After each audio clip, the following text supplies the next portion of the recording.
Yeah, I really like him actually. Kayla Ferreira grew up in Newark, says she chose Drew because it was a perfect fit for her. I wanted a small campus and I wanted a small classroom size, and I did receive a lot of scholarships from Drew, so I knew I would benefit from an education here. The Baldwin Honors student and Dean Scholarship recipient is spending her summer working the phones in the basement of Alumni House. She says asking alumni for money was awkward at first, but says she's learning to enjoy it. And you get to talk to people who graduated a while ago, so they experienced different things on campus that they like to tell you about. So then it's fun now. Ferreira isn't alone in this effort. Joining her are fellow students, alumni, and even faculty and staff members.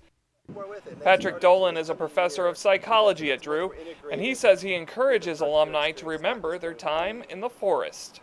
You know, I'd say if you had a good experience at Drew and it served you well, it was in part because of the generosity of alum before them, and maybe it's worth giving a token, even if it's a $20 gift or a $50 gift or something.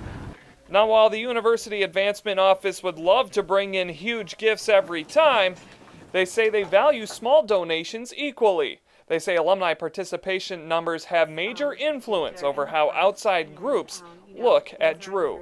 Foundations, other larger gifts, donors that make larger gifts, as well as other individuals look at what percentage of your alumni support the university and see a greater percentage as a strength of the university. A lot of people might want to say no off the bat. They think they're just giving money to Drew and it's almost like a waste, but it's really not. We really do use it, and we really appreciate it here. Drew closes its books on the fiscal year at the end of June and is hoping the large community effort brings in big participation numbers. Giving is important at every institution. It's no different at Drew. And we want to build a culture of philanthropy, and part of that is answering the phone when that 973-408-4000 calls and saying yes. For Drew University, I'm Ted Johnson.